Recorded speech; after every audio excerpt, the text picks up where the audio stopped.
A diferença de dispensa e de inexigibilidade de licitação é provavelmente o tema mais cobrado em questões de prova de direito administrativo. E eu sempre vejo muitas pessoas, bons candidatos, errando esse tipo de questão. E se eu te falar que a diferença de dispensa e de inexigibilidade é muito mais fácil do que você imagina? Segura aí que nesse vídeo eu vou passar para vocês 3 passos para você não errar mais nenhuma questão sobre dispensa e inexigibilidade de licitação. Pessoal, meu nome é Herbert Almeida, eu sou professor de Direito Administrativo do Estratégia de Concurso e vai ser uma satisfação gigantesca ajudar você a entender esse assunto cabuloso do direito administrativo. O primeiro passo para entender a diferença de dispensa e de inexigibilidade à licitação é entender primeiro o que é uma licitação pública. É claro que eu não vou aprofundar esse tema aqui, é só uma síntese sobre essa situação. Pessoal, sempre que a administração pública tem alguma necessidade, por exemplo, uma obra, é uma necessidade da administração pública. Se ela não tiver condições de, por si própria, executar essa obra, ela vai ter que contratar isso com um terceiro. E quando ela contrata com um terceiro, como por exemplo com uma empresa, este procedimento, esta ponte entre a necessidade e o contrato que a administração pública vai firmar com terceiros, então eu tenho uma necessidade e eu vou contratar alguém para atender essa minha necessidade, para fazer a obra, para fornecer o material, para prestar o serviço. A ponte entre a necessidade e o contrato é a licitação pública, é o meio de campo. E pessoal, para que serve a licitação pública então? Para atender ao princípio da isonomia e também para selecionar a proposta mais vantajosa. Professor, lá na lei de licitações fala em desenvolvimento nacional sustentável. Sim, também tem isso, mas o que nos interessa aqui efetivamente é atender a isonomia e trazer uma proposta mais vantajosa para a administração pública. Mas aí você pensa comigo, uma licitação pública é um procedimento rigoroso. É um procedimento que tem prazos, é um procedimento que tem que ter publicações, é um procedimento que tem que elaborar um edital, isso é meio complicado. Ou seja, existe um custo bastante elevado na realização de um processo licitatório. E também existem situações em que você não consegue fazer um procedimento competitivo, em que você, mesmo que quisesse fazer a licitação pública, não teria como conseguir fazer essa licitação. Resumidamente, existem situações em que o procedimento licitatório é inviável. Inviável por quê? Inviável porque, por exemplo, só tem um fornecedor, de tal forma que não vai existir uma competição. Você não tem por que elaborar um edital, publicações, observar um monte de prazos, se sabe, desde já, que apenas uma empresa atende às suas condições, ou seja, necessariamente aquela empresa seria a contratada. Essa é a primeira situação, que é o que nós vamos chamar de inviabilidade de competição, que vai ser o caso de inexigibilidade, que daqui a pouco nós vamos falar. E existem situações em que o legislador diz para a administração pública o seguinte: olha, eu quero que você pense bem, olhe e decida se realizar a licitação atende ao interesse público, se sim, você faz a licitação, ou não atende. Não é que não atenda, mas que não é a melhor forma para atender ao interesse público. Se não for a melhor forma, adote a outra forma, que é contratar diretamente, sem realizar a licitação pública. Por exemplo, quando o valor envolvido é muito baixo, ter todo esse trabalho não vai atender tanto assim ao interesse público quanto eu chegar e realizar a contratação diretamente. Então, tanto a dispensa quanto a inexigibilidade de licitação são situações em que isso aqui não será realizado. Nós não teremos um procedimento de licitação. Nós vamos realizar isso aqui, diretamente, sem fazer uma licitação pública. Então, dispensa e inexigibilidade são situações em que a necessidade da administração pública, ou seja, o contrato, será atendido sem a prévia realização de um procedimento licitatório. Agora você já sabe o que esses dois procedimentos têm em comum. Então, a partir de agora, nós vamos começar a analisar o que eles têm de diferente. Então, agora vamos falar da inexigibilidade de licitação. O que é a inexigibilidade? A inexigibilidade é uma situação de inviabilidade de competição. Ou seja, não tem como eu realizar um procedimento competitivo. E aqui que entra esse ponto. A licitação é um procedimento em que várias pessoas vão competir entre si para formular a melhor proposta para a administração pública. Todavia, se eu não tiver como realizar essa competição por diversas situações, não haverá como fazer o próprio processo licitatório. É aquela velha história. Se não tem competição, também não tem licitação. Se não tem competição, não tem licitação. Pessoal, tem um ponto que é muito interessante, porque as situações de inexigibilidade de licitação constam no artigo 25 da Lei de Licitações. Mas olha só, a Lei de Licitações nos traz um rol, ou seja, uma relação de situações que é meramente exemplificativa. Ela vai trazer 3 exemplos de inexigibilidade, ou seja, aqueles incisos, o inciso 1, 2 e 3 do artigo 25, servem apenas para nos ajudar a entender o que é inexigibilidade.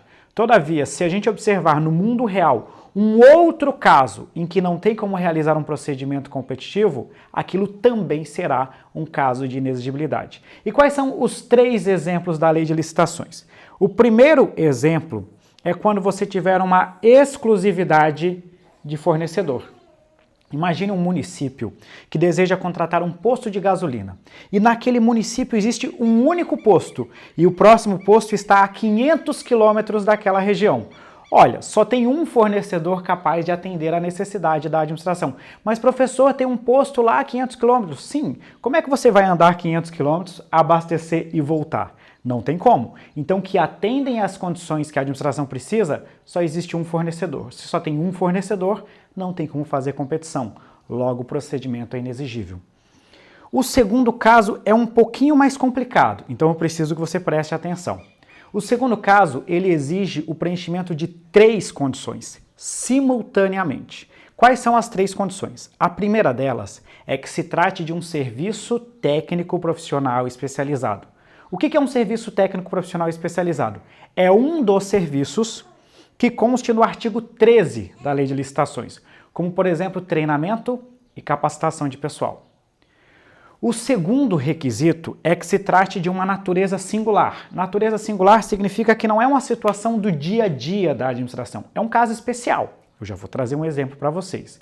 E nós temos que atender também a um terceiro requisito, que é a notória especialização do contratado. Notória especialização é dizer que aquele contratado é o cara. Só ele faz o que a administração precisa da forma como a administração pública precisa. Eu vou trazer um exemplo para vocês. A administração pública precisa contratar uma empresa para treinar os seus servidores a mexer no Excel. Pergunto para vocês, tem algo de singular nisso? Não. É serviço técnico? É, porque é um treinamento de pessoal. Mas é singular? Não, porque é algo corriqueiro, é algo comum. E existem várias empresas que podem prestar esse treinamento, então também não vamos ter uma notória especialização. Agora imagine que a administração contratou uma empresa que desenvolveu um software para a informatização daquele órgão. Esse software é personalizado, é para aquele órgão público. Aí eu quero contratar essa mesma empresa para treinar os servidores a utilizar esse software. Olha, é serviço técnico? Sim, porque é treinamento. Tem natureza singular? Sim, porque não é qualquer software, é um software específico. E existe notória especialização? Sim, porque foi aquela empresa que desenvolveu o programa. Então é aquela empresa que entende e é capaz de treinar os nossos servidores.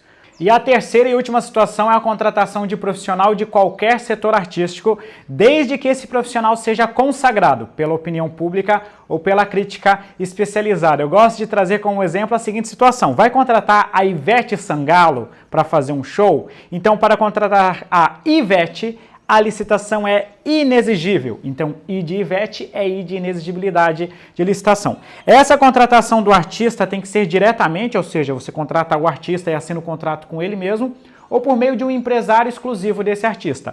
Estas são as situações, então, de inexigibilidade de licitação, ou seja, quando não tem como realizar um procedimento competitivo, também não tem como fazer licitação pública.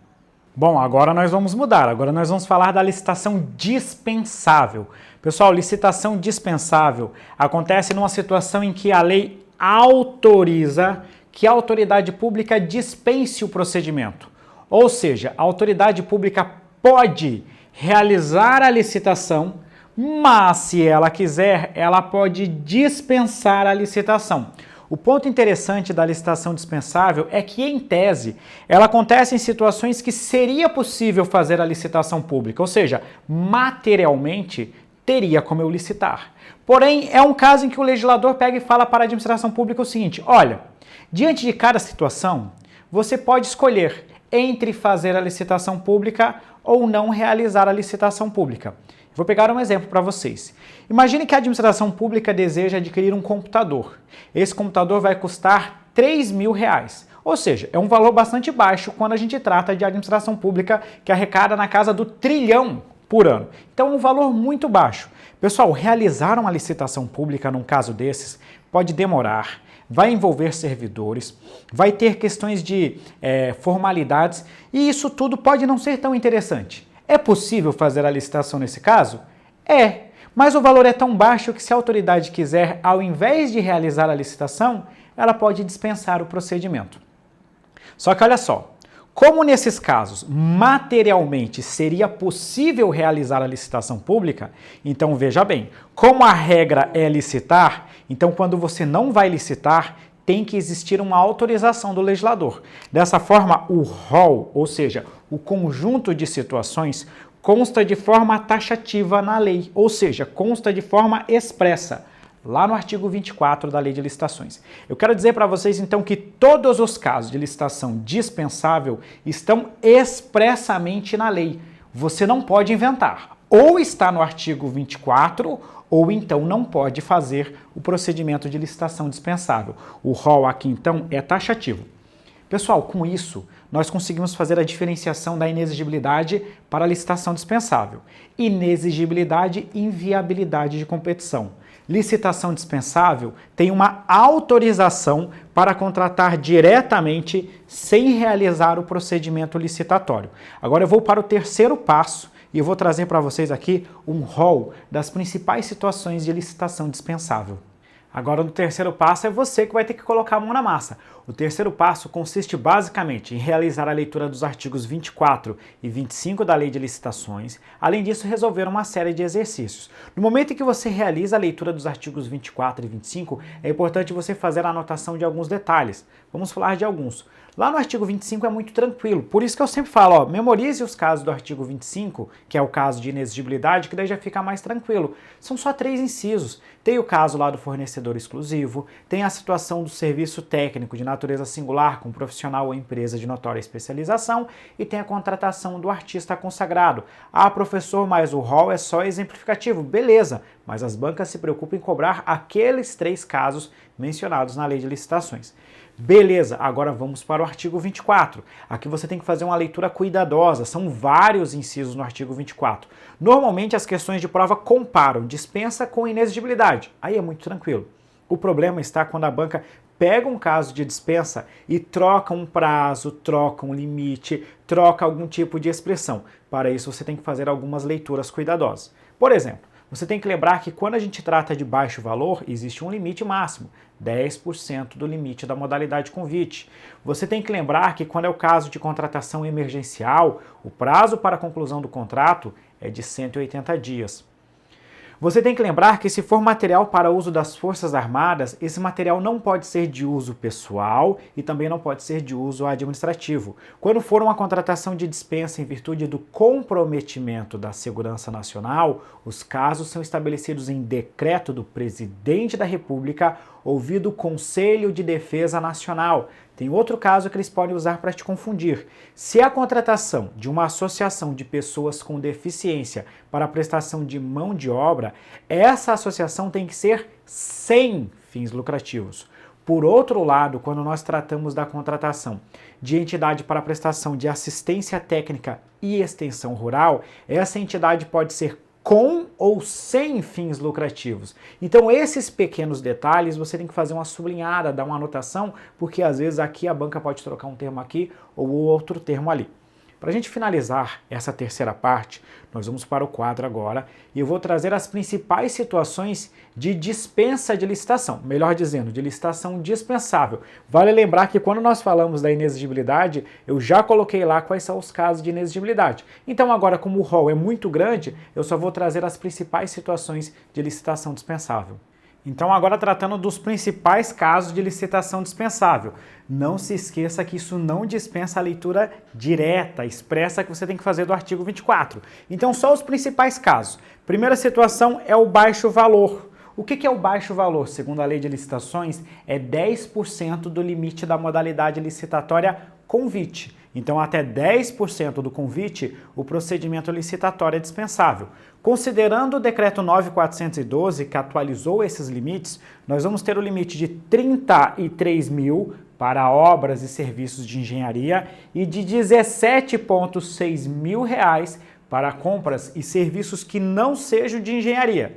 Esse limite ele pode sofrer alguma variação, por exemplo, no caso de agências executivas ou de empresas estatais, em que ele será 20% do limite da modalidade convite, ou seja, será o dobro. Então, em alguns casos, ele não é exatamente esse valor, mas a regra geral para a maioria das questões de prova é 33 mil e 17,6 mil reais, respectivamente.